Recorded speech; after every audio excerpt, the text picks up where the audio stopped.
Hi, Vincent. Hello. How are you feeling today? A little bit better.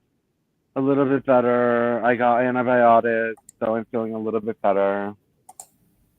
Good, good. Did you watch any Sam Hyde? No, I didn't. I looked him up. He's like, I'm sure he's not. I've seen right wing comedians before, and they tend not to be funny. Um, you He's so know, disgusting. why is he He's disgusting? just repellent, and I was hoping you'd watch a few, or just one, because he was complaining about Vivek. Oh, what did he say about Vivek? Well, obviously, he was offended that Vivek should write books about how white people should behave, and you know, Did um, Vivek write a book about this? no, no, no. So what happened? Okay, I was talking to Robert Cobb earlier, and he's the biggest fan of Sam Hyde. And I was saying, it's not going to work. He's not really the voice of white nationalism because, he's a comedian, and you can't expect a comedian, however much you like him, to be your, political leader. Because what comedians will do, whatever your political hue is to say something and then say, "Oh, I was only kidding. Don't hurt me. I was only kidding." um. Ugh. Oh. Um. And his shtick is to be as disgusting as possible. So he would spit on the floor while he's being filmed. He would hawk, and he would, you know, he- just sort of, I don't know. I mean, his latest thing, complaining about Vivek, was, I don't know, just passing water through his nose and spitting into a box. He's always thinking of new ways to be, utterly repellent. And I was saying to Rob, look, he's going to, forget me, but he's going to be very offensive to women. And I'm afraid your white women are going to prefer Vivek to him. Well, not in so many words, I didn't say that, but that was what I was trying to say. Yeah, I don't know what happened to white men. They're all disgusting now. It's in fashion in Gen Z to be gross, to be stupid, to be low class. Like you know, everything is poo poo and pee pee and sex and then all they do is sit around talking about degeneracy all day. But yeah, I don't. There seems to be. I mean, it seems like the whole white race turned to trailer trash.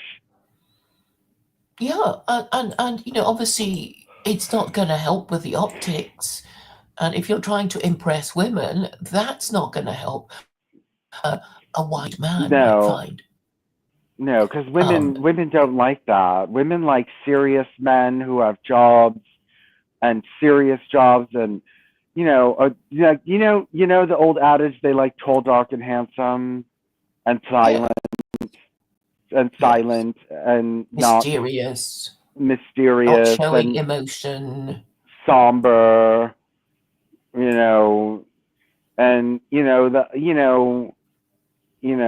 most women don't want a man that's constantly cracking jokes, never serious, doesn't take anything seriously, doesn't have strong opinions, you know what I mean? Doesn't stand up for a lot of things. And like, oh my God, Myron Gaines, even though he's not white, he put out this other video ranting, because now black people are threatening to kill him because he talks nothing about black people. And he's like, oh, you're all apes and chimps and all this other kind of stuff. And like, why did I bring that up? I brought that up for a reason. Um, At least he's showing some guts, I guess, that he's not afraid of offending someone yeah, but because he thinks it's true. that's a trashy way to do it. Like Arthur Quanley. Do you know who Arthur Quanley is? No. He's an Asian influencer on the right, and Hmm. he posts these long diatribes. He posts these like lists. I am racist. I am sexist. I am homophobic. I am transphobic. I am fatphobic. I am this phobic. Like, just this litany. Like, if you're not gonna if you're going to be racist and sexist, how many people are you gonna have on your side?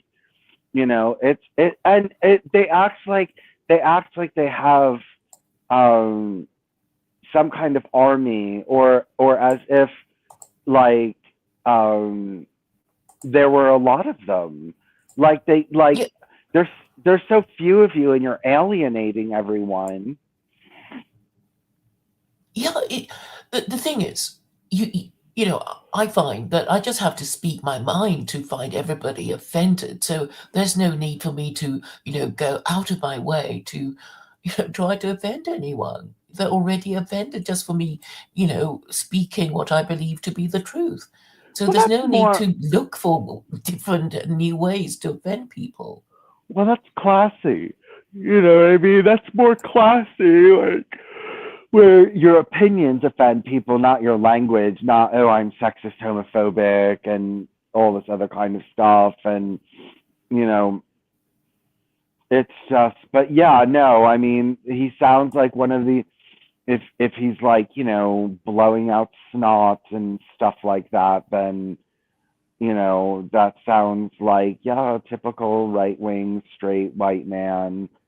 You know what I mean? Like, and I guess now they're getting into bathroom humor, and, you know, um, bodily fluid humor. And, but okay, it's just that that's all that they are. They're not much more than that.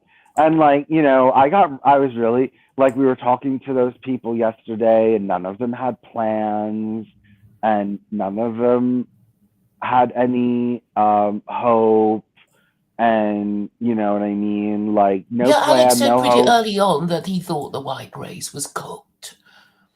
Yeah, that's a horrible, and this is all, gloom and doom, even from them. No white pills.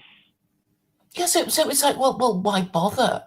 You know, why bother just, spreading your gloom around? Just shut up already. But no, they have to compulsively come online and tell everyone to give up and die. Like Steve Broughton. That's all he ever does. No, Yeah, and it's like, why do you want to do that? And I thought and thought, and maybe he's lonely in Serbia. That's why he's permanently online. And he's sort of saying, "Come on over to Serbia. I'm gonna, look after you or something." And I bet he won't. yeah, no, I mean, Serbia, yeah, I mean, like, yeah, yeah, no, these black pills and just talking to everyone is so depressing. And, it's just depressing. It's depressing to talk to white, straight, right wing men. It's horrible. And, you know what I mean? Look at their influencers, look at Nick Fuentes, look at whoever influences them. I mean, I don't know who else there is these days. I start learning more and more. I forget who Keith Woods is, if he's one of them. Well, Yeah. he's a charisma-free zone, but he did debate with Daniel Hockey and he lost. Well, in my view, he lost. Though I had a discussion with Stephen J. James, who thought, that Keith Woods won, but I just don't see how. And the worst thing is that they're just showing everyone, oh look, I'm stupid, I'm scared, I'm weak, I'm disgusting, and inviting people to, crap on them some more. Yes. Yeah, no, I know. They're showing how pathetic and weak they are. And I'm losing all hope in them. I mean, I don't know. I don't know what happened. I don't know what happened to them. You know what I mean?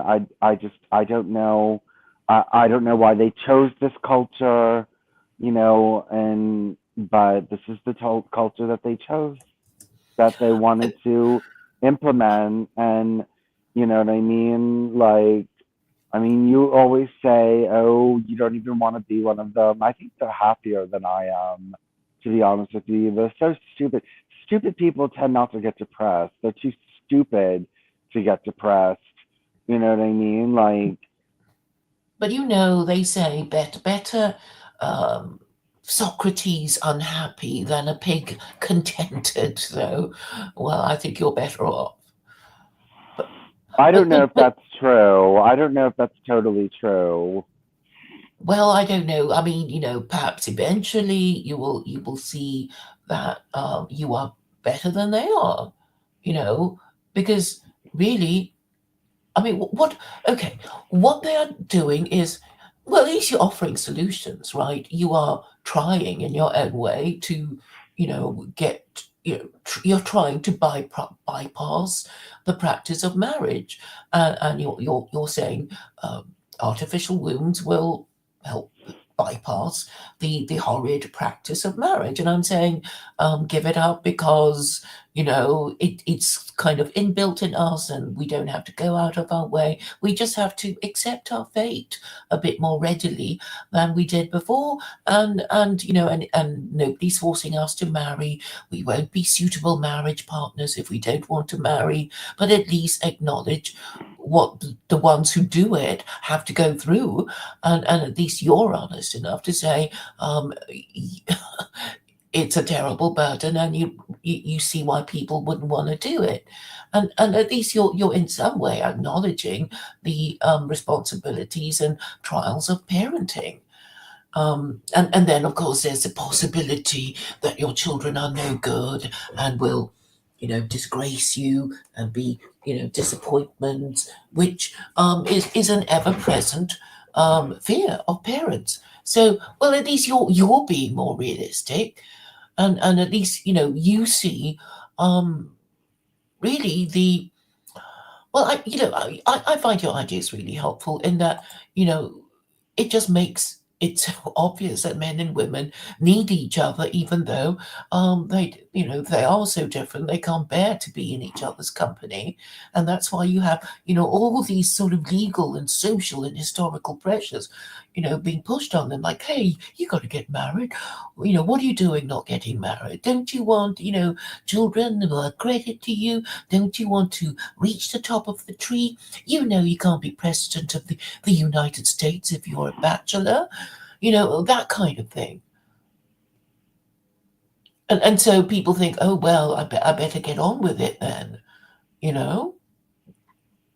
And that's why you keep things, reasonably civilized, because at the back of your minds, you're thinking, what will the women think of it? But with Sam Hyde, he genuinely doesn't care, or he thinks it's a good idea to behave like that, and obviously he will have his fans. But basically, um, these men will not be finding anyone suitable to marry, and no sane or rational woman would want to marry Sam Hyde. And in fact, he has already been accused of rape. And it's like, yeah, it's really easy to accuse repellent men of rape because people will just instantly believe it, right? They'll believe it because it's like, well, no woman would have sex with you willingly. So I guess the only way you can get your rocks off is pay a prostitute or rape women. And that's what, you know, well, enough people have accused him of that, and obviously I don't know the truth of these allegations, but they're easy to believe, particularly if a man is repellent. And the other thing is that not only do women hate him, men hate him too. If you look up his Wikipedia entry and people pretending that, this or that mass murderer is him. So, yeah, Wikipedia basically says that there have been so many hoaxes when somebody went shooting down lots of people. Um, they posted his picture and said it was him. So even white men don't like him, is I guess what I'm trying to say. Well, I don't. So you can't have a Yeah, leader like that, is what I'm saying.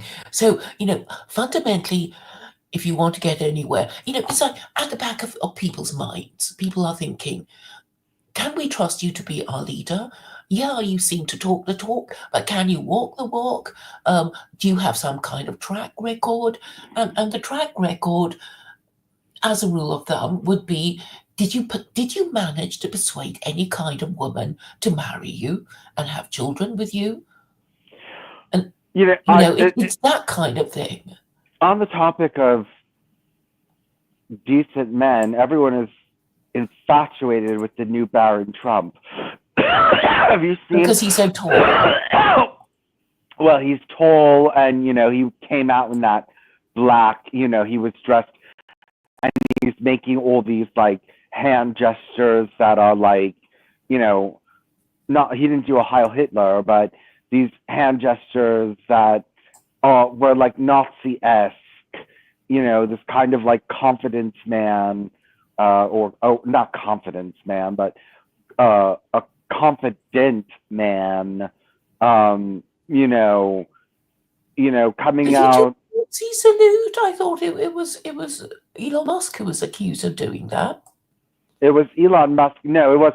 But if you looked at showing all his hand gestures and like putting his hand up, like Hitler used to, up by his Oh ear my and God, stuff. is that what they're doing? But there's this meme of all these left-wing politicians raising their hand in that way. Yeah, no, I know, and I know there are, but um, okay, Baron Trump is he they were showing Baron Trump and being very stoic, and he was dressed very classy and all this other kind of stuff.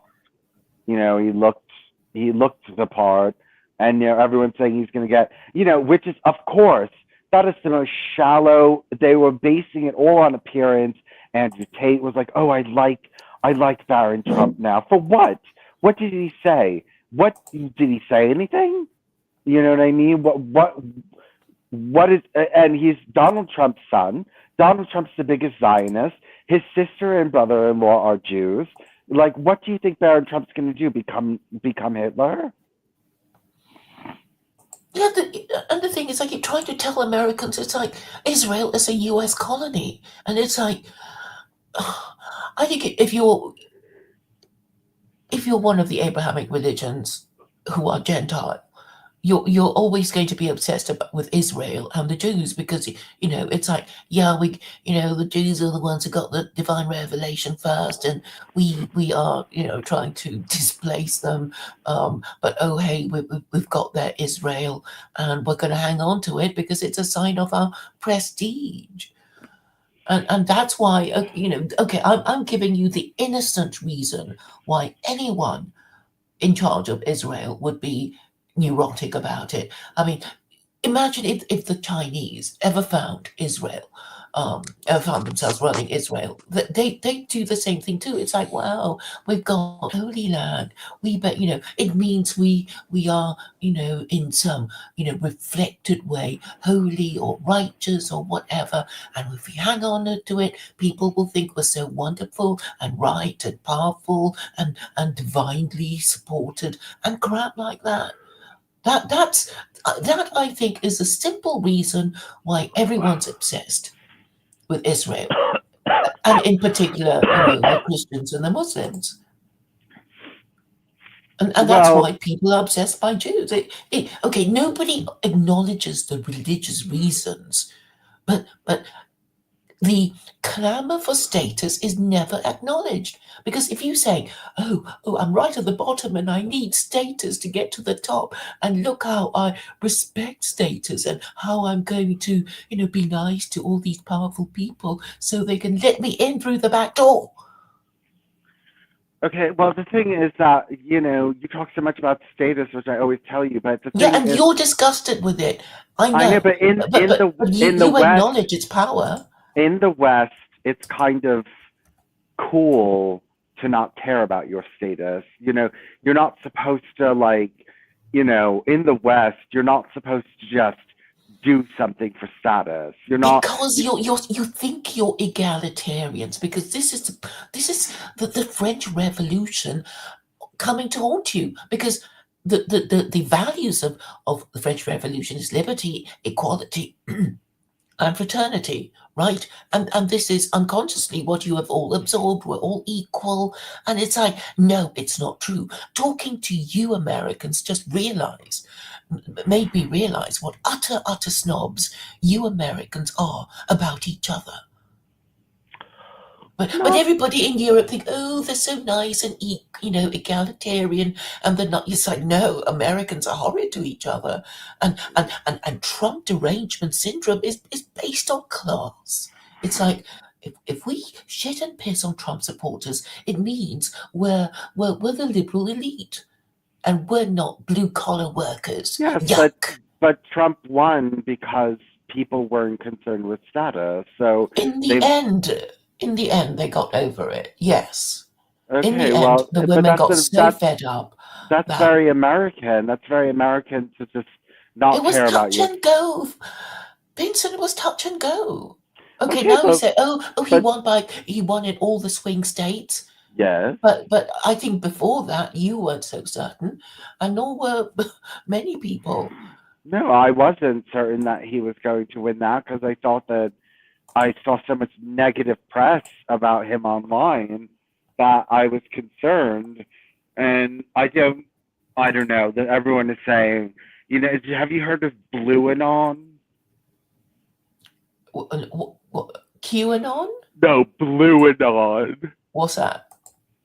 It's the Democrat version of QAnon saying that the election is rigged, and Oh, God.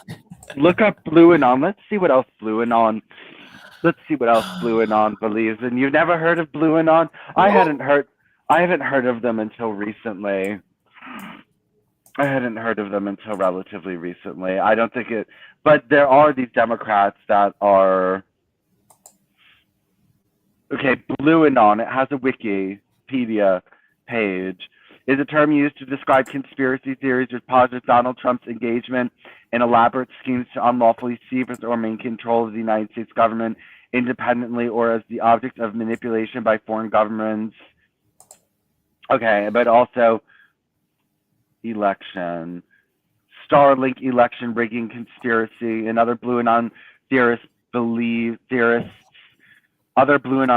Donald Trump rigged the 2024 U.S. president election by conspiring with Elon Musk to use Starlink satellites to change vote tabulation data and then arbitrarily detonate some of the satellites to erase evidence of the plot. It's so ridiculous. Oh, gosh, I've forgotten what to ask you. I asked you to do something last time, and I've forgotten what it was that I wanted to mention. Okay, I'll come back after I.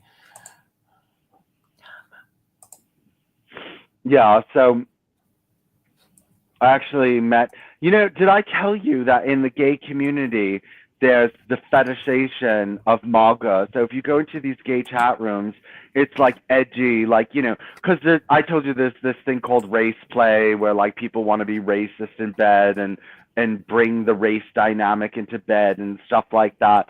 And now it's kind of becoming MAGA play, where these liberal men, they're like, I want a MAGA man to fuck me in my ass and stuff like that.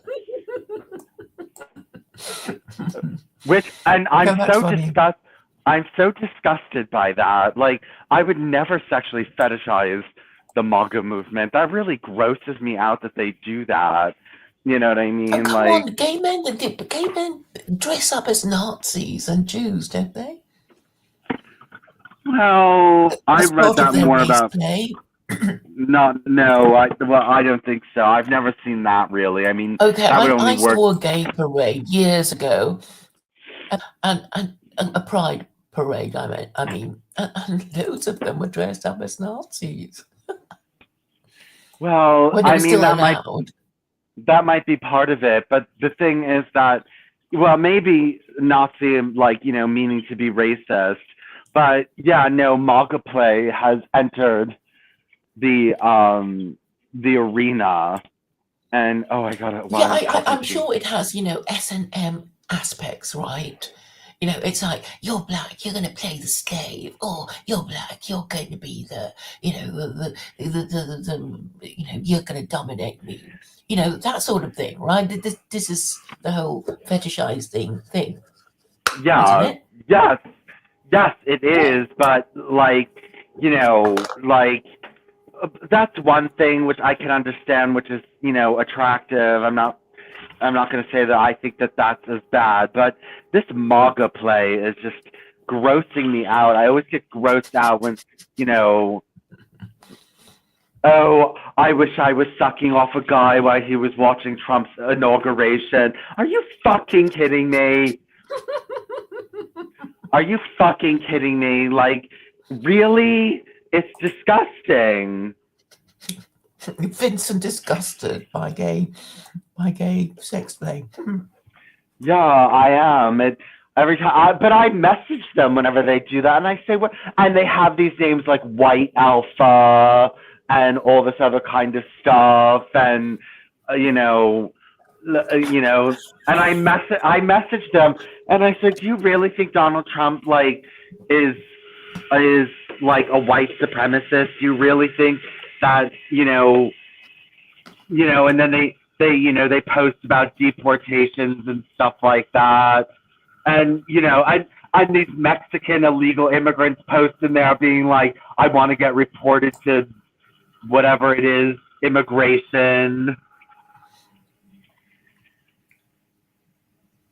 Why? Sorry, why would they want to get reported? Because it's sick games. It's like these sick twisted sex games that they play. Says a gay man. Oh, you are Yeah, funny. it's like yeah, no, that there's lots of this going on in there. Lots of different things going on in there, but that's one of them.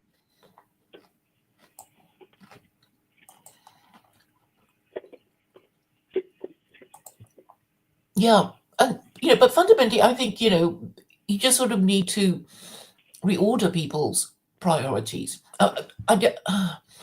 So what Rob and I was discussing earlier were the uses of religion for political purposes. And he was talking about E. Michael Jones. I don't know if you know that he has quarrelled with David Riley, who used to work for him, who's this Catholic who wants E. Michael Jones to be more racist. And E. Yeah, Michael I don't said, understand these I'm not going racist. to do that. I don't understand these racist Catholics and racist Orthodox Christians. Like, that has nothing to do with Christianity? You know what I mean? It's just, is Christianity really a racist religion? I don't think so. Well, actually, I know a Muslim who said, according to the New Testament, that was Jesus being racist towards this Gentile woman. Yes, that is true. So, I mean, the thing is, we don't know, but the whole idea of these universal religions is they are imperial. So, you go around taking over people's countries and lands, and then, after you've subdued them, you say like the Romans do, give me your idol, and we're going to put it in the Roman pantheon of our family, our Roman imperial family of pantheons, and you're one of the family now, and come and join us and work with us, and together we will prosper and take over other nations. This is basically the whole idea of imperialism, right? And that's why all empires have to be religiously tolerant. They have to be. Well, that's Or not you'll be good. spending all your blood and treasure, conducting inquisitions and making people hate you, which, obviously the Christians were doing at one time. And obviously a lot of people haven't quite gotten over it yet. But I really think, we should look on the solution as, a religious one. I know, for various reasons, even the Jews are saying, oh, it's not a religious war. It's like, yes, it is, but you don't want to say it's a religious war because, obviously you don't want Jews, Christians, and Muslims, killing each other. But it is nevertheless an ideological war. And fundamentally, it's an ideological war between monotheists and polytheists. Are you talking about Christians as polytheists? No, I'm just saying, all the polytheists of the world and all the monotheists of the world. I mean, what do they, their shtick is basically, okay, with the monotheists, they're saying, we have a book, it comes from God, it is a word of God, which is laws from God, and we're going to follow them. And then the rest is saying, we're going to make up the rules as we go along. And that's basically Hinduism and Buddhism and Christianity. And can't you see where it has brought us? I mean, even the Chinese, it's like they've changed their religions. They haven't had one continuous religion. I mean, but somehow they just managed to survive because they managed to have enough. They have an heir and several spares. And now, after decades of the one-child policy, there's going to be the equivalent of a boomer die-off amongst the Chinese. So, it's all going to happen anyway. But the least we can do is understand how it happened. And it's like, yeah, you can, you of all people understand, like, yeah, not everybody wants to be forced into marriage and having to bring up children, God forbid, and yeah, it's a burden, and that's why you have to privilege married parents, or they won't do it. And it's like, okay, we don't have, if we don't want to do it, we don't do it. But at some level, I think it's fair that we acknowledge that, somebody else has brought us into being, and it wasn't some gay person, who was our parent.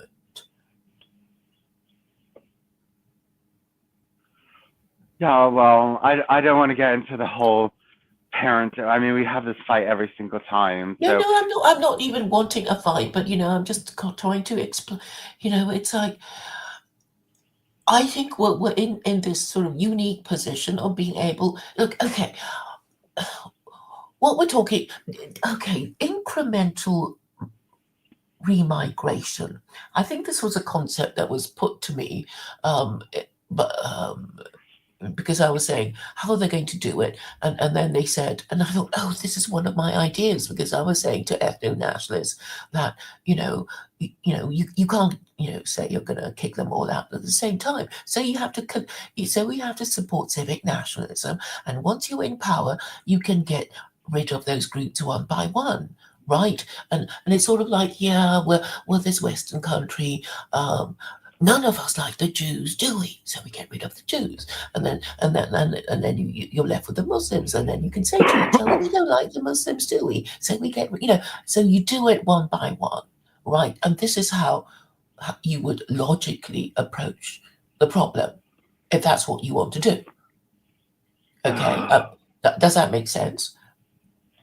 well, I guess if you want, yeah, you can expel them piecemeal, but people might figure out what you're doing.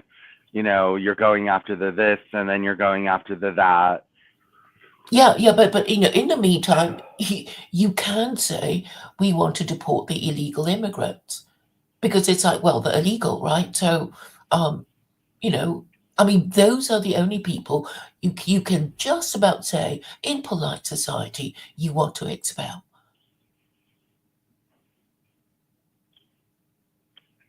So you start with them, right? Yeah, I And guess. and then if there's no problem, you can keep listing and identifying your groups and eventually get rid of all of them. Okay, that is how it would be done. if you were a sensible ethno-nationalist, right? You can't say, we're going to kick them all out, because everybody will look at you and say, well, you and whose army? Yeah. So, so this means people have to be mindful of the optics and not be seen to be supporting female repellents like Sam Hyde, which is it's sad that they don't understand it. It's like, well, okay, you might like him as a white nationalist, but there's so many people who are not, and these important people that you must not frighten would be the women. Because women can just, oh, we're so frightened, protect us, and that's it, and that the men will be divided. I don't understand. I'm looking at this man. He has 500 different faces. Sometimes his hair is long, sometimes it's short, sometimes he's obese, sometimes he's not, sometimes he's muscular, sometimes he's old, sometimes he's young. I've never seen anyone with this diversity of. I'm looking at pictures of him, and he has like 500 different faces. Are you talking about Sam Hyde? Yeah. Well, he's very repellent. He's odd. Hyde, okay. Oh, he's a little bit younger than I am. Mm-hmm.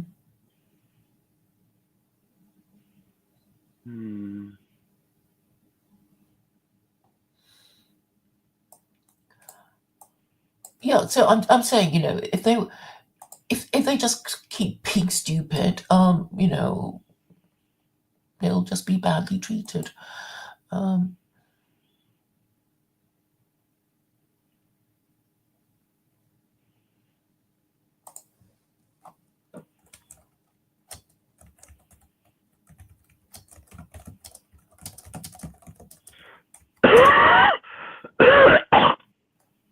Well, he looks repellent. Oh yes, you should just watch him do his thing. Well, wait. Anyway, Stephen J. James had, at least said, I don't like watching Sam Hyde. He is cruel. He mocks people. He makes them uncomfortable. And it's like, yeah, good on you for, not going rah, rah, rah, white nationalism as a leader. But you see, they don't even know not to be seen to be associating with somebody like that. Don't be associated with someone like that. Yep, yeah. Particularly when women still have the vote, right? You have to have some awareness of, the mountains you have to climb before you get to your destination. I'm telling you, the weakness of straight white men is that they don't know how to work from the bottom up. They don't know how to be the minority and work for power. They just, unless they come in guns blazing with all the guns and all the military and they're in the superior position, they don't know how to be a minority. Well, exactly, and what is clearly preventing them from even thinking logically is actually their atheism, I would argue, because basically they're just saying we don't see any prospect of succeeding in our lifetime, so all we're left with is being rude about the groups that we hate, and that's why they are so disgusting. And I guess they do hate women, which is why they want to gross us out. Yeah. To show their contempt, but it's not helping them, is it? Or saying the J word or the Y word or the N word or What's the Y word? Yid. Oh, and what's the J it's word? More a British. It's more British than that. What's the J word? Well, the Jews. Oh, Joe. Yeah, well, fuck them. I mean, I have nothing in common with them. I've been thinking about that. When you have nothing in common with other people, you stop caring about them. and you can't bring yourself to care about them because they're so different from you. Well, exactly. So it's sort of like, you need shared values. And this is what I was trying to explain to Rob. That you can't just be saying, oh, everybody who looks like me is my friend, when they're not. And even when you look around, that family members in your extended family, they're not always friendly towards you, are they? Just because you're the same blood and same parents and whatever. So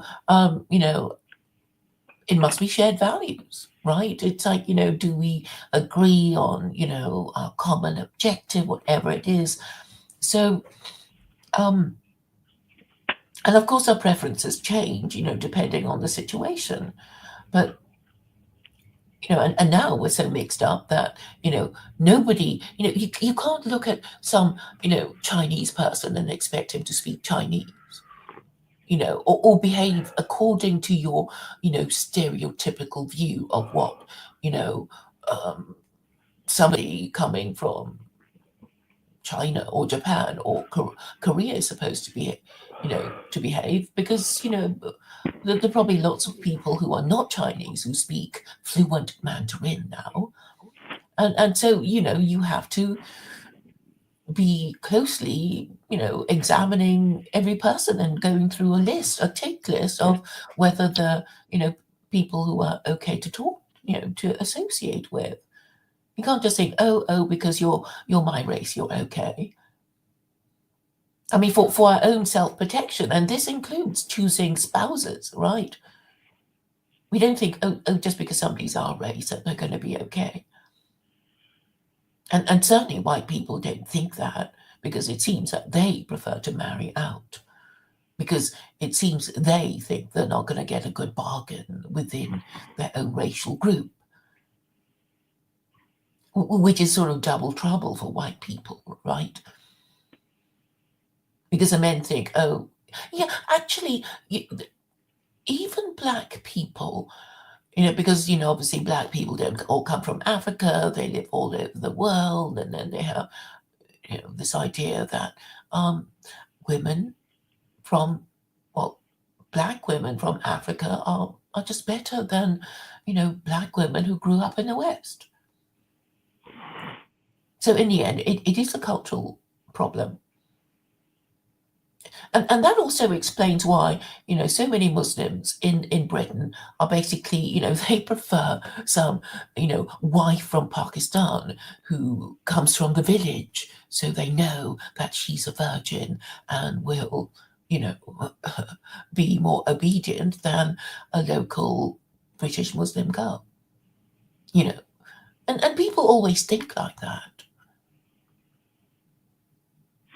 Yeah, And I even know. It's like the immigrant crisis for women, and like if these women were smart, they wouldn't they wouldn't let these girls into the West from other countries because it nobody's it then they'll just be replaced and you know yeah, you yeah. know So Khalid was basically saying he will get a better deal if he goes to Ghana. And I yeah. guess it is true. And that's why he went. Um, because men do go bride shopping. Western men sometimes go to Russia, sometimes they go to Thailand or the Philippines. And the Filipino would fetch a higher price apparently, because they're just more willing, and they speak English, right? So that's a plus. While a Thai doesn't speak such good English. And maybe they think, oh, the Japanese are harder to please, or the Chinese are harder to please. There are all kinds of weird reasons why they might choose one race over another.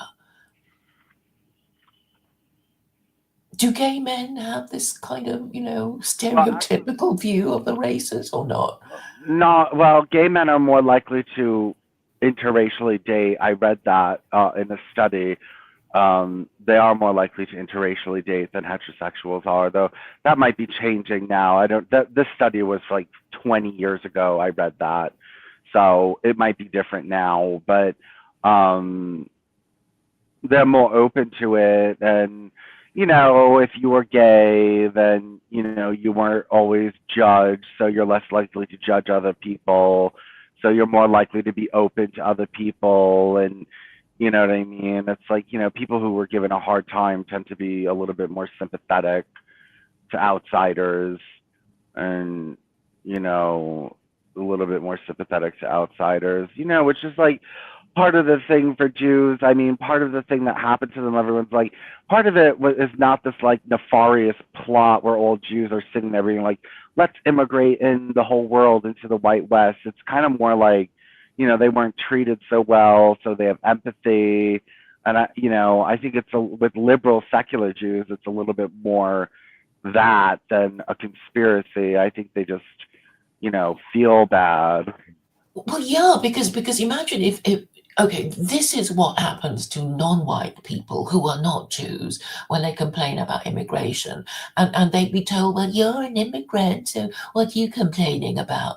And I guess Jews also get the same treatment.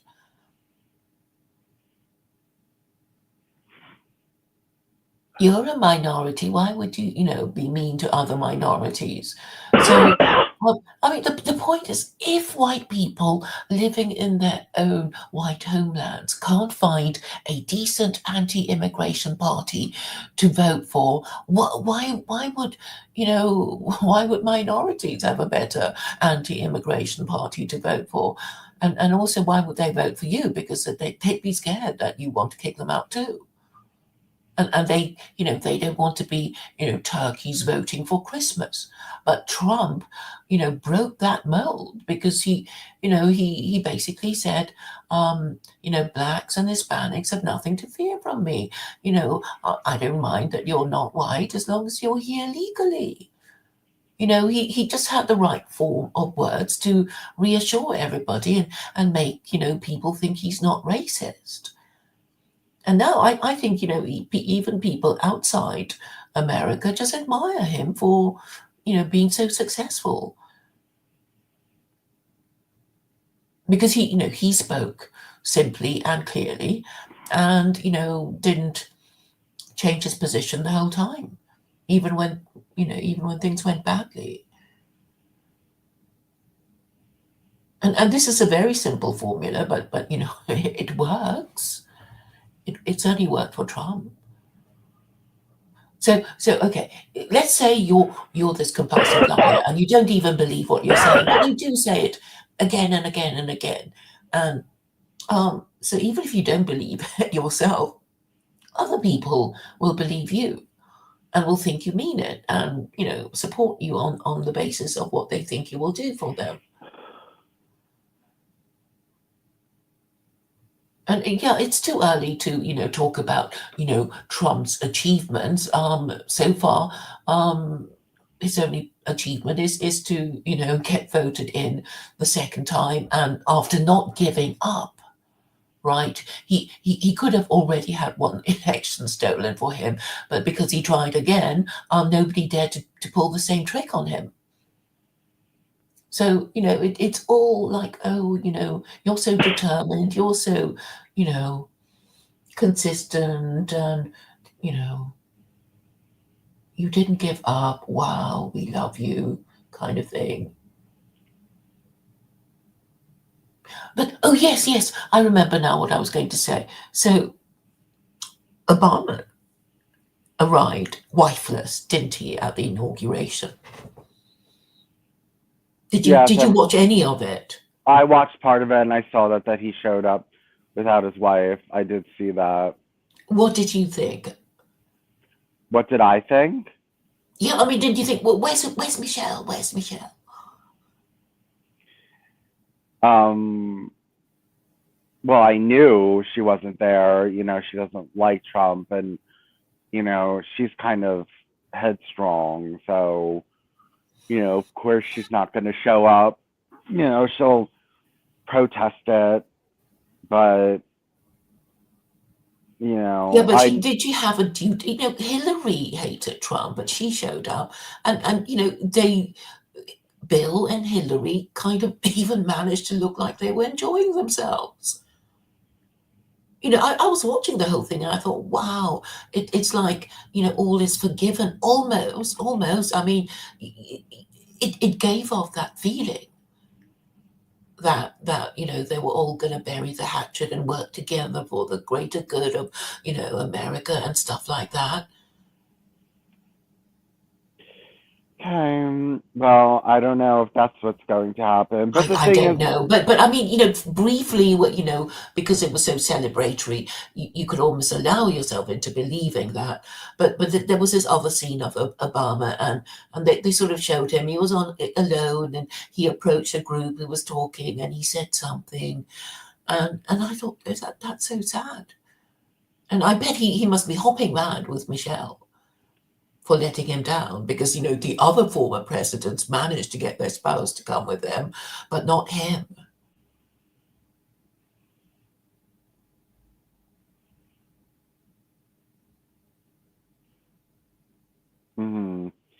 yeah, I know he probably was upset with her, you know what I mean? Or maybe he wasn't, maybe he understood, maybe he just understood that, she couldn't make it. But this thing overall gonna work together now. He doesn't need them because the Republicans own both the Congress and the Senate, both the House and the Senate, and they won by a majority, and he won by a majority. So, what does he need to cooperate with liberal people for? The only liberals left are in like California, New York, those kind of places. They're I not. know what I was going to do. Trump actually said in Emancipation Hall that he had his eye on California. Did you listen to that bit or not? Yeah, I did, but that's ridiculous. Like, I know, you and whatever his face are just keep harping on this thing that he could have won California, but he didn't. He lost it by a lot. Like, if that's what he was thinking, he was wrong. He didn't. He was wrong. Okay, but all I'm saying is that that's why he turned up in California, because he thought he might win. So It you was can laugh at one me for event. being It was. too hopeful, but anyway, Trump Okay, it was Trump one of. dared to It hope. was one event. It was only one event. It's not like he was campaigning across the state to get it. He went to a single event, and I think it was for a special event. Just like he came to an event in New Jersey, even though he can't win the state for the Hindus. He did a special thing just for them, and that was in New Jersey, even though he would never win the state. Yeah. Mm. So I think it's just you know he won what he won, and California wasn't even in play. And when you looked at what he lost it by, it was never in play. And if he was sitting around thinking he was going to get California, then he was wrong. Okay, so he was wrong, but anyway, he hoped that California would. But anyway, he keeps going on about California, and talking about the tragedy of all these rich people who had their houses burnt down, and are homeless with no with no insurance. But anyway, okay, I think he is a master of communication, and that's why I like him. And everybody says, "Oh, but he's such a thug and he's such a pleb," and it's like, yeah, it doesn't matter as long as like all the elegance of delivery, and it's like, yeah, that's great if you can have, but if you have the basics and you get the message through, people will respond to your message if they believe it, and clearly people did believe him. And that's why he won a second, or Yeah, maybe a third time. he's not going to win a third. You can't Well, run I'm just two. saying that, this is the third time. Assuming the election was stolen last time, then it would be his third time, which Well, is I don't. which is I an don't. achievement. Well, I think he's only the second president in history to have non-consecutive terms. Yeah, he's is historic. I mean, really, he is a giant of an American president, isn't he? Well, this time around, he better be a lot better, and you know, y- we'll see what happens. We'll see what he does. Indeed, indeed. We live in interesting times. Yes, we do. We do live in interesting times, which is difficult. Well, I don't think it's difficult. Okay, I'm saying the answer is obvious. It's like if you're worried about your birth rates, then you have to support marriage. And that's it. And it's like, if you're worried, Vincent, that somebody's going to nab you and force you to marry a woman and pay for her stuff and the children, well, that's not going to happen. You're in the sweet spot of being able to say these things while not being required to walk the walk.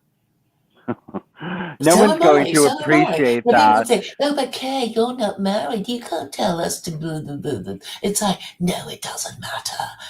The principle is that what I'm saying is true,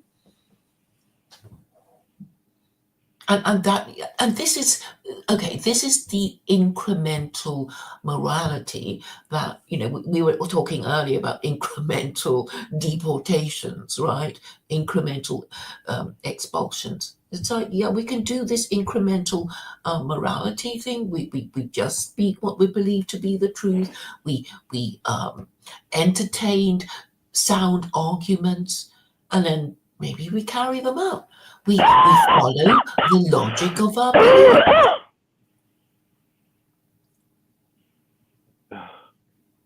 We follow the logic of our beliefs, and so I was getting really quite annoyed with Rob earlier because it was like, yeah, I still prefer Sam Hyde, and you know um but it okay. So I guess he's just saying, I will go with my emotions. I prefer Sam Hyde to any truth or logic or whatever. And I'm saying, you're not supposed to operate like that if you're a human being, are you? Because we were given the ability to reason, and we're expected to use it to solve problems,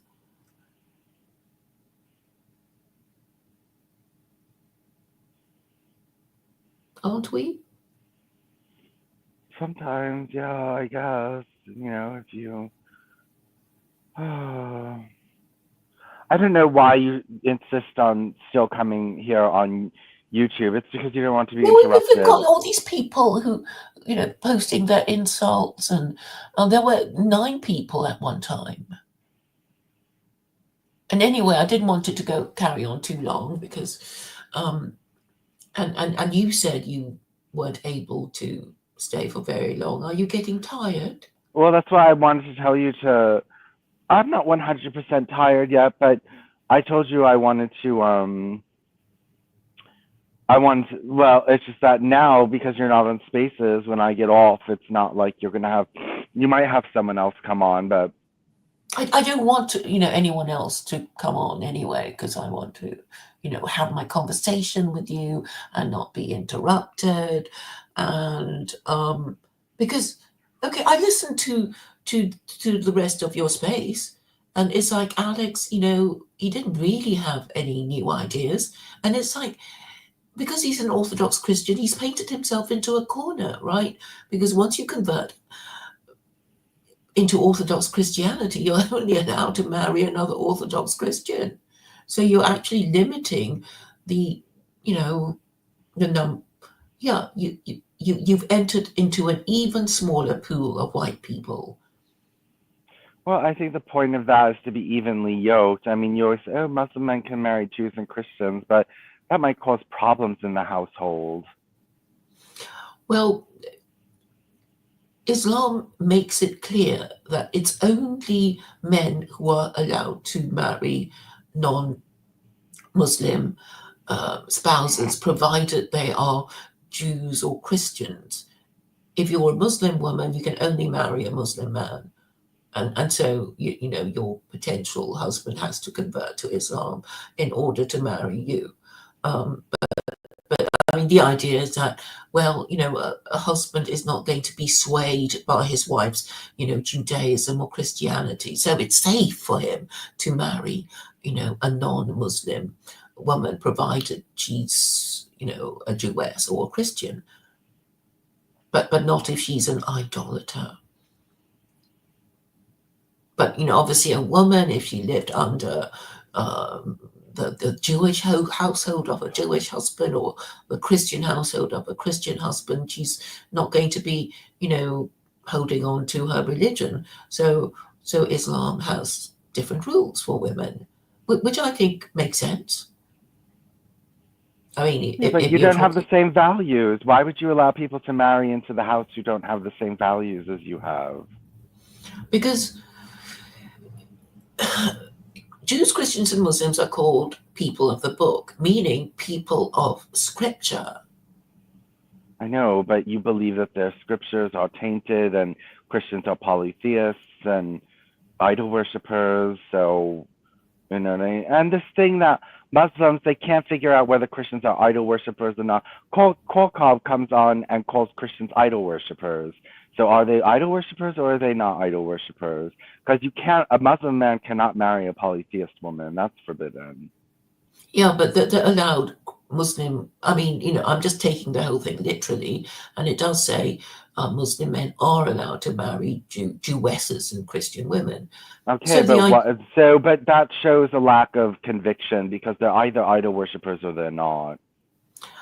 well, I've explained that, you know, a man with his masculine authority is not going to be easily swayed I know, by. but he's either they're either idol worshippers or not. Are you allowed to marry idol worshippers or Yeah, no? well, yes. But then you see that there's a verse in the Quran that says, "Do you know? Do not take Muslims. Sorry, do not take Jews and Christians for your friends." So you know, how do we you know? But you're allowed to take them as your spouse, but Okay, not. well that's not very congruous. And you know, if you're going to call Christians idol worshippers, but then say you can marry them, then you have a double standard. Well, I mean, I've explained that, you know, a man would, you know, have more authority over the Okay, but he can't woman. marry. But is a woman is a Christian? Is she an idol worshiper or is she not? Because if you can Well, marry her, she's not an idol worshiper. I guess she's half an idol worshipper. Okay, well, half is no cigar, so you can't go around calling Christians idol worshippers if you're allowed to marry them, because marrying an idol worshiper is forbidden. So if you can marry her, she's not an idol worshiper. Well, I think the idea is that um, Christianity has a special status because it is a religion prior to Islam, and I think the whole idea is for Islam to claim Christians. So you know, for diplomatic reasons, the Quran has to, you know, give Jews and Christians a special status, so that you know, Okay, well so. then they're not idol worshippers because you can't marry an idol worshiper. So if you can marry her, she's not. It's this Although is the only kind of idol worshippers a Muslim is allowed to marry. okay. Well, that's a little bit hypocritical. You know what I mean? That's you can't go around calling Christians idol worshippers and then marrying them. That's a little bit hypocritical. Well, actually, I mean, the Quran isn't rude about Christians. You said that It, they're supposed to admonish people who say Jesus is God. So you're supposed to what? Admonish your wife because she believes Jesus is God? I guess technically you're supposed to, but maybe you don't. You know, you might want to leave her alone if you don't want her being upset with you. Okay, so then you have to bend your own rules in order to marry her. Well, it's God's rules, and God says Okay, you have Muslim to men are allowed bend. to marry Christian women, so you Okay, can and you do. so you have to. So Muslim men won't admonish their Christian wives, even though the Quran says to do it. When it comes to their Christian wives, they just give them a pass. Well, I would suggest to Muslim men who want to carry out that duty to admonish the Pope or the Archbishop of Canterbury or King Charles if they Okay, really want to do something about and it. if their wife is Church of England, do you really think she's going to enjoy hearing that? Well, he can just sort of write a letter to the King, or the Pope or the Archbishop of And then Canterbury without informing his wife. I would tell him, yeah, and you're marrying up idol worshippers, so who are you to tell me? Well, I Who guess a who pope is a would be Muslim? responding personally and saying, "Oh, you So a look you up, and Muslim, you're married to so a Christian." a Muslim is allowed to marry an idol worshiper, but then write letters to other people admonishing idol worship. Yes. That makes no sense. Well, it does. It just means that Muslims are supposed to obey Chapter 18, verse 4, I know, but except for their wives. refrain from antagonizing their wives. If you know, Okay, well, it would antagonize their wife if he was writing letters to the Archbishop of Canterbury so you don't and tell saying, her. okay, then then you're not being your. Well, this doesn't sound very noble to me. This doesn't sound like a This very. sounds diplomatic. It it's it's it's not noble. I wouldn't marry someone that I thought was well. I wouldn't marry a monotheist and then go writing to a monotheist person and complaining about monotheism. I wouldn't do that. And if I married a monotheist, I would tell her exactly what I thought of her religion. I wouldn't sit there and hold my tongue and go condemning her religious leaders, but accepting her. That's not noble. That Well, means but I that suppose means you hope that eventually she'll agree with you and you just convert to broke your religion. you're just breaking your principles for convenience. That's breaking your principles for No, convenience. That but the thing is, the rules, the laws of God allow you to do these things.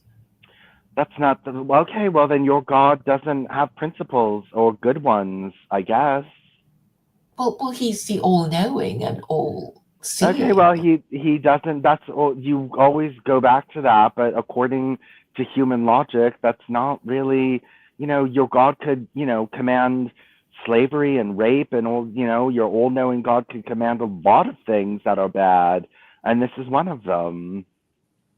Well, it's not necessarily bad to want to end idolatry, Okay, which it well, would have the effect of doing, because if you're Christians are the married, most powerful idolaters in the so world. you're marrying idol worshippers and writing to their leaders and talking about idol worship when you're fucking married to one. Yeah, Okay, that doesn't make sense. but the children will be brought up Muslim, but the Okay, well, wife but is allowed to keep her religion. she's not. That's a why. That's like saying, you can marry. That's marry a communist and write to the Communist Party every day about how you hate communism. What the fuck are you doing married to a communist?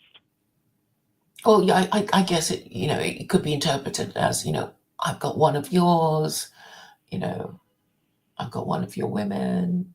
So you think communism is a deadly sin, yet you marry a communist? Well, you don't think no, the thing is that if the Quran allows you to marry a Christian woman, Okay, then you're leaning on the fact that you're just saying, well, it's God's law and God doesn't need to be. yes. Okay, but you're saying it doesn't need to make sense to humans, but that doesn't make sense to humans. What you're saying doesn't sound okay. You can claim your God is as omnipotent as you want, but if he's handing down laws that aren't common sense, people aren't going to listen. Well, it is common sense in that if you want to discourage idolatry, you should admonish it. No, but you shouldn't be marrying idol worshippers. Well, Christians are not very sure if they're idol worshippers or not, but Yeah, well, I Muslims guess, are sure. Well, Khaw screams at them and calls them idol worshippers. yeah, but you You know, call them idol worshippers all the time. Yeah, but the thing is, the rules allow it, so you do it because That's it's not the allowed. point. Okay, No, well the then point is you follow the your rules. God is immoral. I don't want to follow law like that. I think people should stand by their ground and they shouldn't go marrying into religions that they disagree with and they think that are disgraceful before God, and you know what I mean? And then you go around making fun of Orthodox people because they only want to marry within their religion. That's more noble than just making excuses because, oh, well, my God's omnipotent. So you could say that about anything. Your God can command rape, and you would just say, oh, well, my God's omnipotent, so it's fine. You know what But I mean? You can't just, unfortunately, God does not command rape. okay, but what I'm saying is that you could just use that excuse for anything. That God is, Well, my well, well, God is, not really, because you actually have to check if God does indeed say those things you that's do. not, I'm saying that you can make the excuse for any itty bitty little thing. I can make the excuse for everything. Oh, my God is omnipotent and handed down this law, so therefore, I know. I mean, I wouldn't make an immoral law and then say it came from an omnipotent God. Okay, but the point is, Islam has some kind of a track record. Okay, 1400 well, they're years. hypocrites. Fine. Yes, hypocrites get places. They do. Losers get around. There's a saying in America, losers get around, like meaning that losers get into places of high positions and things like that. So you just because fine, yeah, hypocrisy will get you something in this world. Definitely. Mhm. Okay, so they're hypocrites and you can't just use their success to throw it in people's face. They're still hypocrites. Well, I think a hypocrite, according to Islam, is pretending you believe in God, but not really Okay, to believing. other people, to outsiders, they're hypocrites because, and then to go and be like, oh, ha ha ha, you can't marry outside your religion, but I can. Like, what kind of fucking flex is that? That doesn't sound like a flex to me. Well, it works, doesn't it? Because it is a Okay, kind well, of. hypocrisy works. Yes, hypocrisy works. It's If not. you're, Are you calling God a hypocrite? That's I'm not. blasphemy. I'm calling Muslims hypocrites. But Muslims would say, well, we're just obeying the rules. Okay, The well, I rules don't. allow it, so we Okay, do it. well, most of the world doesn't believe that commandment came from God, and excuse me, then your God is a hypocrite. Your God is hypocrisy. You worship a Okay, God of but I guess hypocrisy. Christians aren't in a position to, tell anyone off because they are the Why? worst. They're only marrying inside their religion. They're not allowed to go marry Muslims. Okay, but their religion is made up by them over the centuries. And you can tell from the Hmm. history that it was, they keep making it up. Okay, well, you follow a God of hypocrisy. I don't know what to tell you. If that's what you want to do, then go worship a God of hypocrisy. And I didn't say it wouldn't give you power. No, I the rules work for Muslims, I I yes, I suppose. said it would give you power. I said hypocrisy would give you power. I didn't deny that. So what's wrong with adopting a system of rules that Because you it's you have okay, seen give well, you power? noble people won't engage in hypocrisy, and yes, most people will engage in hypocrisy. They don't care. Well, it's not hypocrisy if God allows it. It's still then your God is hypocritical. But Your Vincent, God you're has not the double. moral arbiter. You Your can't be God, calling your God. God. Okay, You can't be calling God a hypocrite. you don't even fucking believe in God. So I don't know where you come off talking about God. You don't even believe in Him, and then you're using Him. This is what you don't even believe in God. So then, who the fuck are you to tell people that it's God's law? Why don't you deal with the secular version of it, like secular Quranism, and explain to people who don't believe in God like you that they don't believe it came from Allah. You don't even believe it came from Allah. Well, I have to be agnostic about the whole thing, but I'm saying belief in God is not necessary, but just Okay, well admire then the don't way the rules are constructed. okay without applying to God, which without appealing to God, which you're not allowed to because you're an agnostic. Explain this hypocrisy. Explain it away without Well, relying on God. I reject your premise that God is a hypocrite. He Okay, has created no, laws for without relying Muslims. on God. Do it without relying on God. You don't even believe in God. You don't believe He made these laws. You don't believe in any of that kind of stuff. So, without relying on God, explain to me how this is not hypocrisy. Well, God, by definition, Okay, cannot be not God. hypocritical. Not God. Don't rely. Okay, never mind. You can't do it. You're never going to be able to do it. You don't even believe in God and you appeal to God. It doesn't make sense. No, I'm just saying that if you're But you going to don't obey believe the. in God, so stop making the argument from God. Make it an argument from a secular standpoint. How is this not hypocrisy?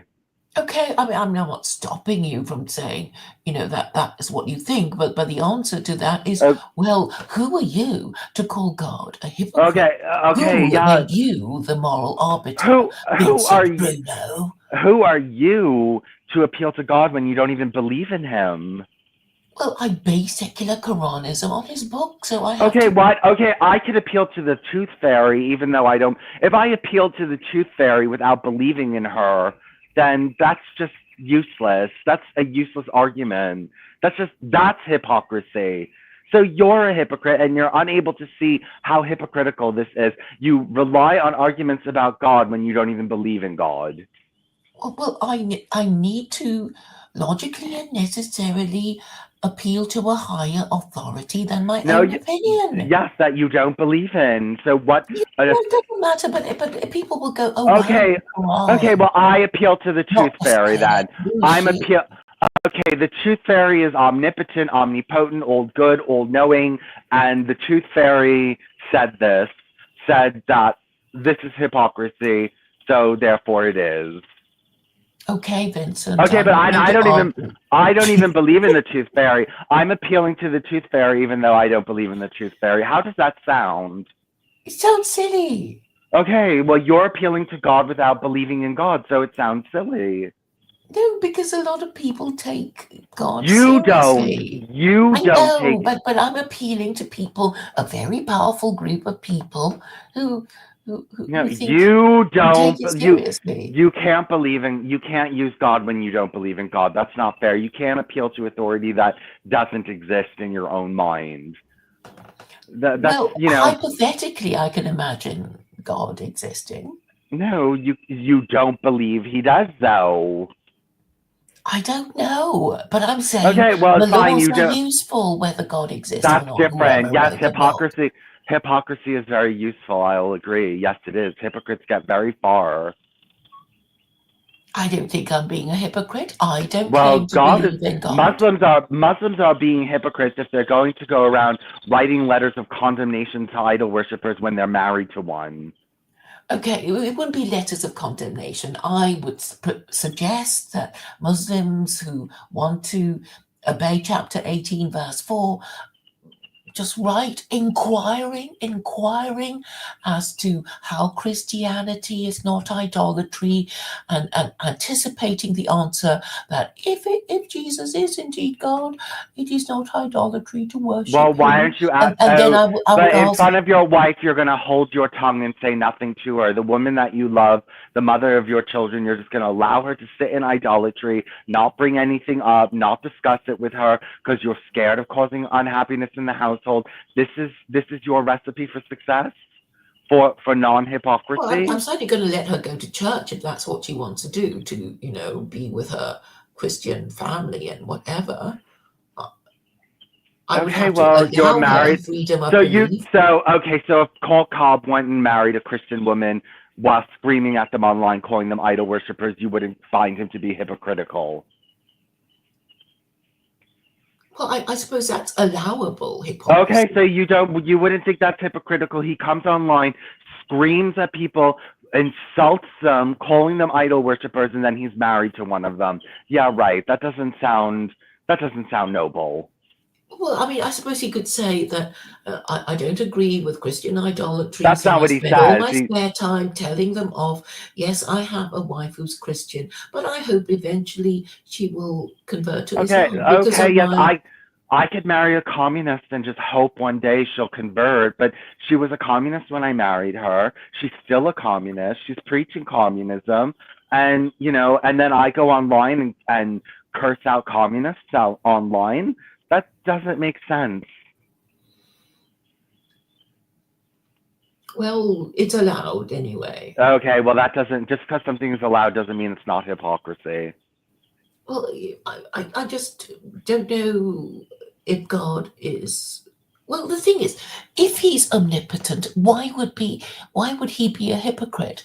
Only weak people who think I have to work from the bottom to get to the top. I have to, you know, be agreeable and subscribe to mainstream beliefs in order to get to the top, even Okay, though I don't fine, quite fine, then agree. fine, then go around making fun of Orthodox people because they only marry in their religion and try to like make your life look so moral because you're marrying idol worshippers. Fine, go. That's what you want to tell people. That's the message you want to send to the world. I'm so moral because I married an idol worshipper, yet I go online and curse them out. Okay, and then ha ha ha, Orthodox, you're not allowed to marry outside your religion. Ha ha ha. That's not gonna work. Yes, it does because you need to, in order to help white people who are, who need a lot of help. You have to say, look, it's not a good idea to convert to Orthodox Christianity because you are actually cutting yourself off from marriage opportunities. So you need to get to Yeah, because they warn don't want to them. be hypocrites. So you think Jehovah's Witnesses are dumb because they only marry each other, and you think that that's not a good principle. No, no, I'm saying fine. I'm not, proposing to, mess around with their rules, but I'm saying, if you're a white nationalist and you want to marry a white person, you should, if you are being sensible, allow yourself the biggest pool of talent. Yeah, okay, fine, be a hypocrite. Go marry people who don't have the same values as you, and just that's your message to the world. Just marry people who don't have your values. Well, as long as they're social conservatives, maybe that's enough. Well, As long as okay, they, and they share your values and, feel and you feel you can trust them, maybe that's good enough. okay, okay, that's what you want to do with your life. Go ahead and see what people call you, and see like how many people respect you, and then you're just that's okay. Go see what happens to you. Go do that. Oh, they're already doing that, these Muslims. Yes, and they're not the most powerful group on earth, Who do you and think are the most powerful group on earth? well, probably either Jews or Christians are the most powerful group on earth. Hmm. And Orthodox Jews are not going to go marrying out of their religion. I think that they have a little bit more dignity than that. I think they're not. It's to Well, I dangle mean, just a Islam does have, it does have the objective of global domination. So, that's why, it has these mysterious rules. And, I think I understand their objective, which is to peacefully marry and conquer the rest of the world. okay, well, don't assign this to God. I'm not saying, okay, like it might be utilitarian. I'll give you that. It's utilitarian. It's not, okay, you believe in marrying people who don't hold your values. I don't know what to tell you. Well, I don't know. It's sort of like, well, if you're a near enough match, then, okay. Okay, but you think that these people are engaged in evil practices and you're still marrying them. They just have wrong think. Okay, well, you don't think And maybe idolatry is an you evil can say, practice? look, Oh, so all of a sudden you're so lenient on Christians because it's okay to marry them. So all of a sudden you're not some rabid anti-Christian. I don't really have hatred towards Christians. It's like it's bad for them. They need to stop drinking the Kool-Aid because what they deprive themselves of as they are Christians is the solution to their problems, which their Christian pride prevents them from seeing. You know, it's like they don't even understand their own history. Have we, have I discussed Dukin with you already? Dugan, Have I? Alexander Dugan. Yeah, yeah, because his more recent posts have been, I'm an Orthodox Christian, and civilization was created by Jesus Christ, and on and on and on and on he goes, in a, well, I don't know, an unprecedented way. That I was astounded. It's like, oh, come on, you're a political thinker. Haven't you noticed that Christianity failed the Russians too? It's not just the Western Europeans. It's like, oh, please, will somebody understand their own history? Okay, well, go marry them. I don't know what to tell you. If this is what you think about them and you want to marry them, you really don't have a place on,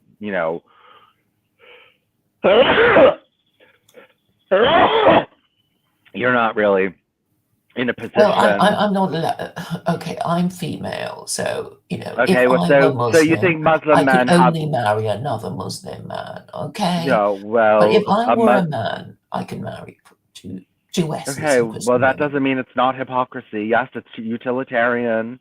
It's utilitarian. I won't deny that. I wish you read it just to appreciate what a clever book it is. I've read most of it. I did read through a lot of it. It's very repetitive. And it's the same thing 500 times. If you don't believe this, you're going to hell. Like, and I read the Why? law. Why? I don't. I don't know Why why do you're you? so upset about that if you don't believe in God. As an Okay, atheist, at the time, I read it, and it didn't upset me that God was cursing all these people who didn't believe in Him. It's like, well, you don't exist anyway, so I'm not bothered. okay, well, but what else do I need to read besides the laws? I don't need to read about Jonah being in a whale. I already read that. I don't care about that. You gave me the legal system. I read half the Quran. So if I read half of it, I read the other half because it's just a repetition. And it's just all that matters is the laws. I don't care about palm trees and cows and all this other kind of stuff. Well, I think you just need to read the whole thing to have a proper understanding of it, and there may be verses that I myself have, people like different verses for their different reasons, and I just say it Okay, won't what am make you I? stupider if you read it. Okay, It'll make you smarter. if I read the laws, what else is important in that book besides the Just laws? how it's put and how it's expressed, Okay, and that it's a okay, work of literature. that's I'm not that's very shallow, you know what I mean? Like I got the meat and the potatoes. I didn't read the whole Talmud either. I'm not going to read the whole Oh, Talmud. there's I too went much of it. Okay, well, I got the laws out of the Talmud. I got the laws out of it. So is the rest really important? Do I need to read? I'm not going to read. Okay, the Talmud is a bunch of commentary with a conclusion. I don't want to read the whole commentary. I just want the conclusion. Give me the conclusion of what the discussion was. That's what the most important thing is. I don't need to read back and forth and fights between the rabbis. It's a point that's I don't have time to read back and forth between the rabbis. I just want to know what the Noahide laws are. Give them to me plain and simple. Yeah, but anyway, the Quran is not actually that long a book. Okay, but And how is reading okay, fairy I can't stories? even. Okay, I'm glad I read it because then I get Okay, a better so you're understanding. saying if I read that Jonah was in the stomach of a whale, all of a sudden I'm going to find the Quran to be so profound. No, it's the other stuff. I don't even remember the What other references stuff to Jonah. besides the law? Besides the law, what is important in there? The rules, I said the rules, so besides the rules, what's the important? the imagery, That's not important.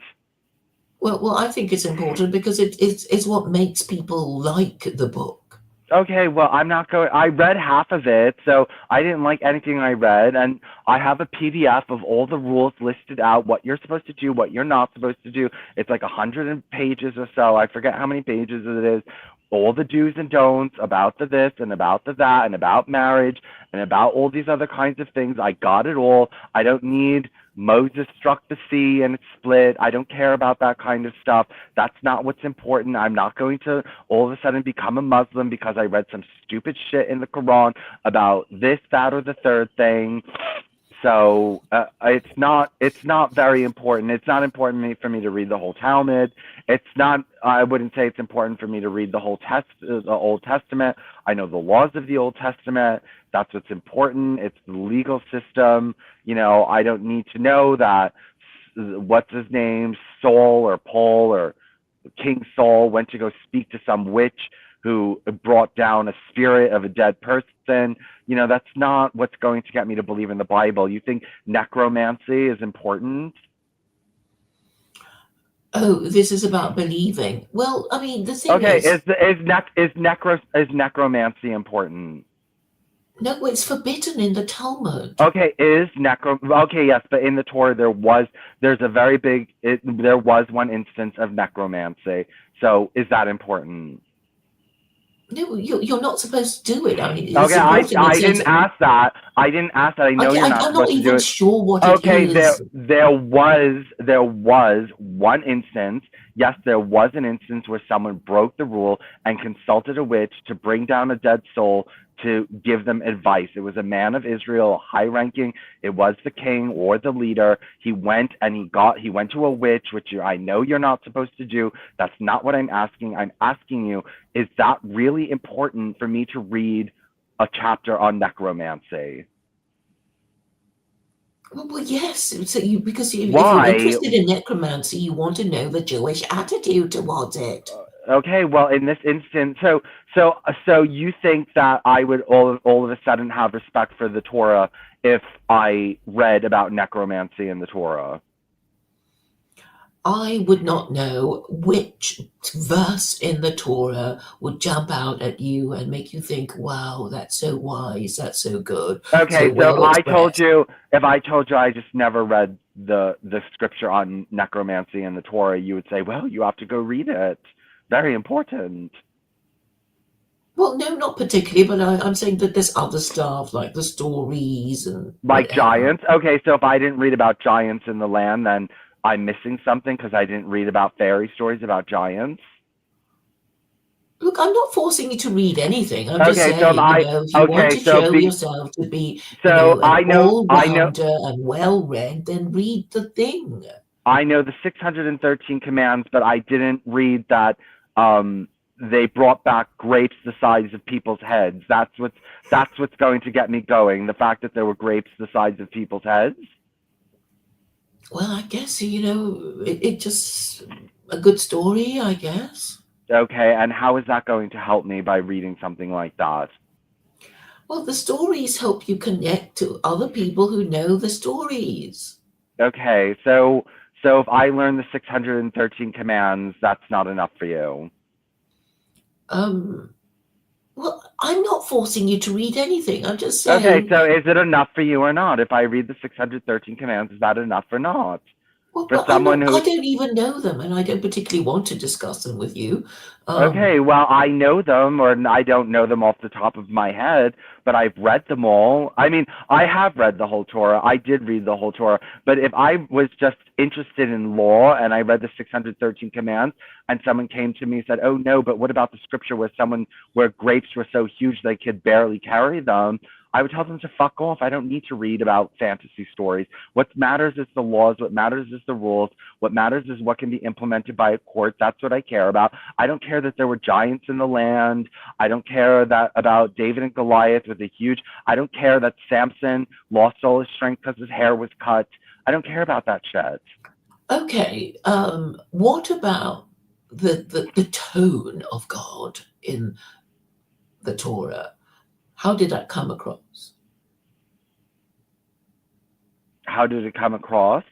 Okay, so you did notice because I didn't think God actually says, "Yo, Moses, I'm talking to you and your people.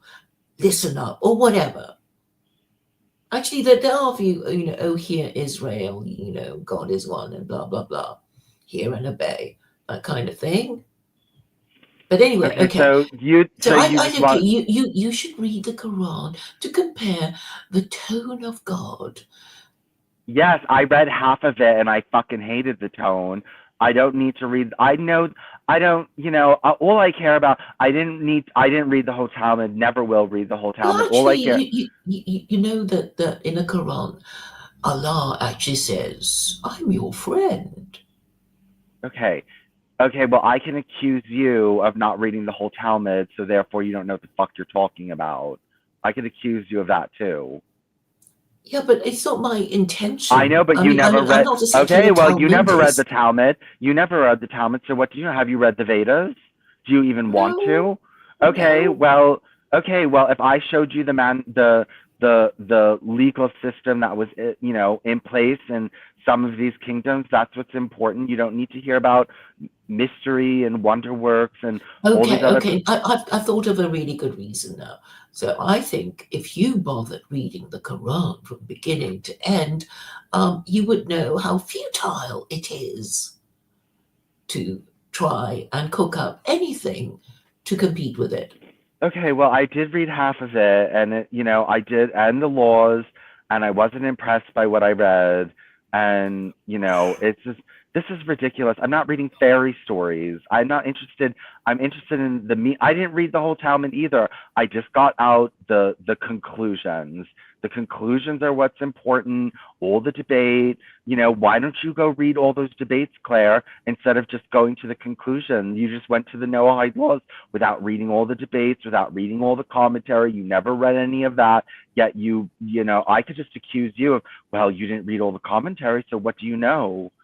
Well, I You don't need might, to need a commentary to make my point that okay, the but you might no-hide convert. laws You might are for convert.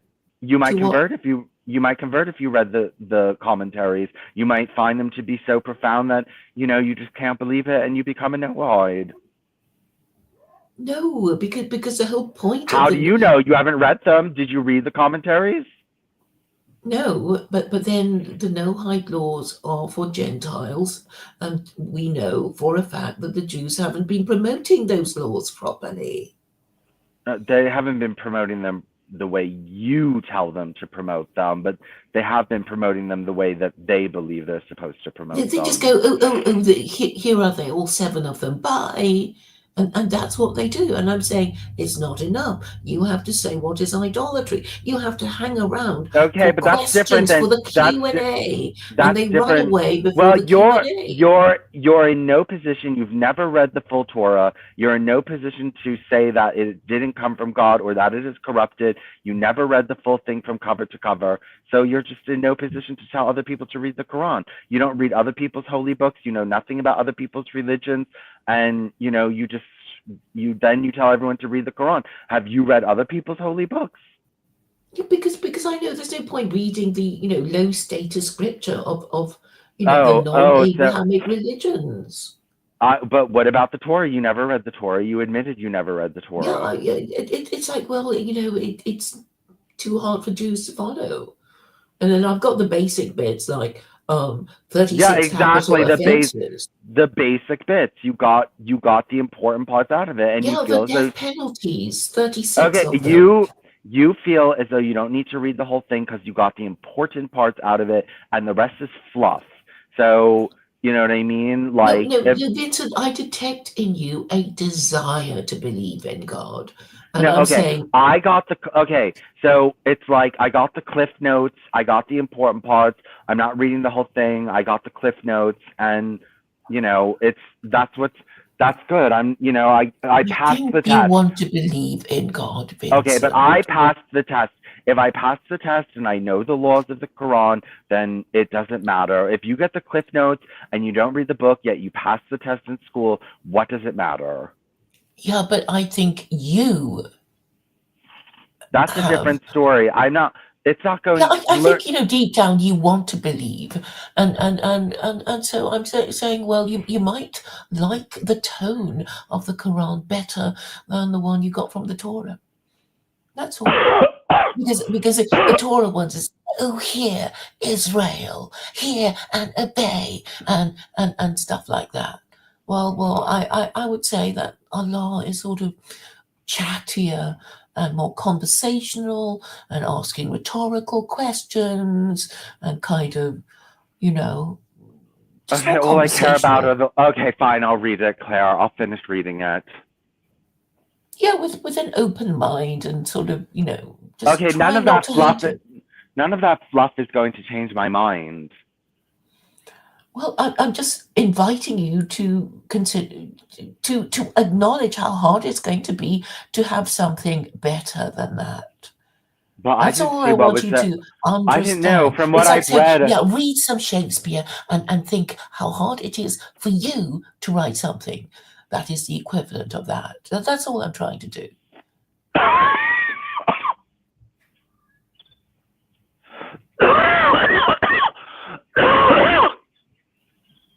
Ugh. Ugh. Poor Vincent. Yeah, I'm getting better. I got antibiotics. I'll make sure you finish them. Yes, I will. I'll make sure I finish them. Because otherwise you can get an It even comes worse. back and then you develop an immunity to it. Yeah, it's horrible. You can't do it. Ugh.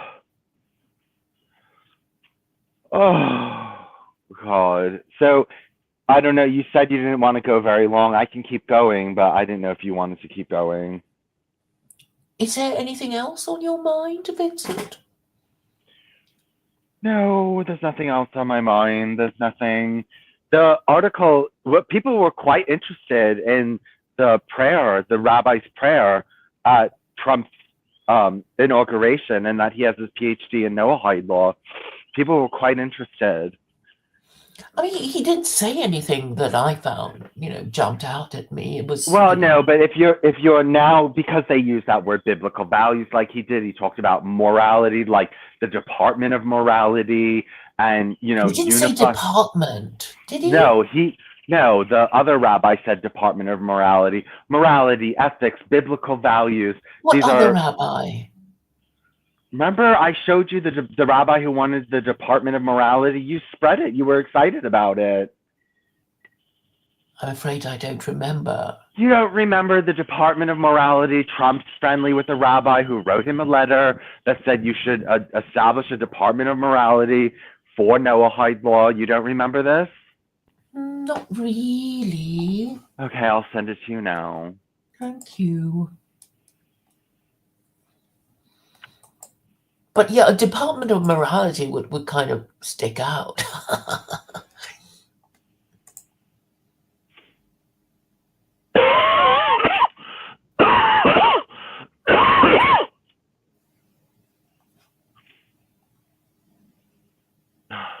Where is it?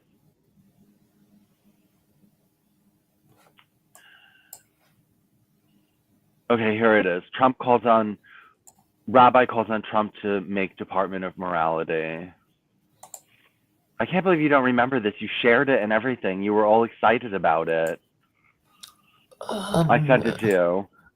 Okay, on Telegram or Yeah. private? Okay, let me have a look.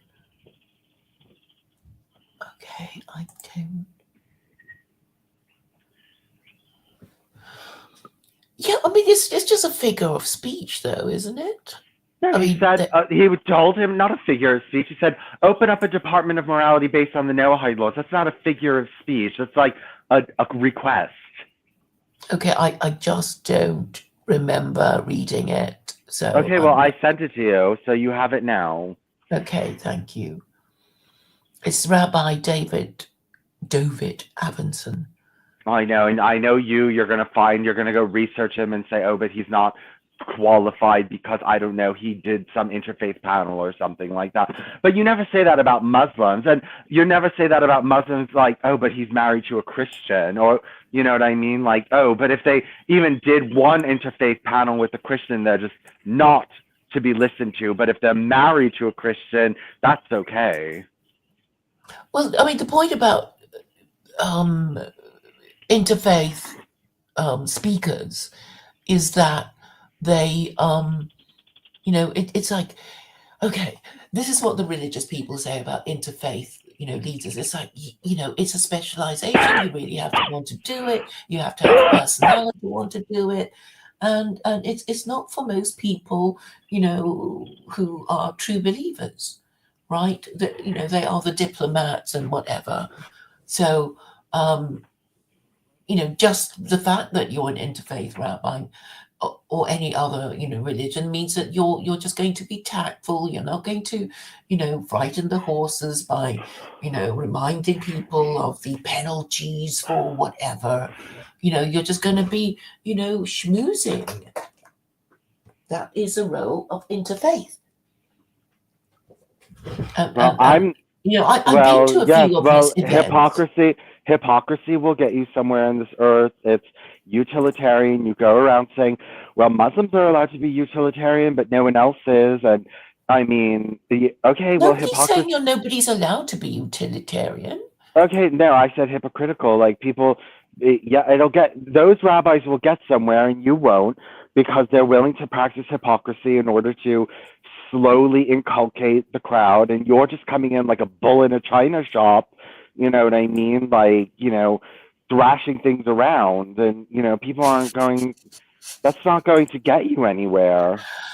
Well, I think what's useful about it is that people soon get to know the message, and it's like, okay, we'll get all the softly catchy monkey people. They can do their thing and soothe everyone. While the more direct approach is sometimes useful in pushing the message through. I see now that I did respond to it, because I see a tweet. Yeah. Yeah, you did respond to it. I knew that you did. You were excited about it. You were like, oh, you were like, ooh la la. You thought that it was so good, and It was in November, right after he and won, yeah. so you did a space called Rabbi Calls on Trump to set up No Department of Morality, and I helpfully um, posted a tweet under that space for reference, which has 184 views, and this was on November the 13th. Yeah. Yeah. Yeah. Well, I don't know how much more, like, they're not moving fast enough for you, or they're not being unhypocritical enough for you, but they're doing it in a way where they're going to win. They're not doing it your way. Nobody will listen to them because they're too bellicose. Like, you know what I mean? Like, what do you want them to go in, like, belligerent assholes? Like, what do you want them to do? Yeah, I know. They're saying, oh, do you know what they did to us during the Inquisition? Blah, blah. So it's like, fine, okay, I'll do it for you. And you guys can just pussyfoot around. But in the meantime, I'll be, talking to the Muslims, I'll be talking to the Christians, I'll be trying to push you into moving a bit quicker and being more direct. Okay, but you're not even trying to impose anything that's Noahide compliant. You want a state where idolatry and blasphemy are permitted. Why should they fucking listen to you? Because it's the closest thing. Okay, so what? No cigar. That's, if I made a standard, I wouldn't just lower my standards for convenience. Well, Vincent, sometimes standards need to be lowered or raised or whatever, but so it's just as well to know what they are.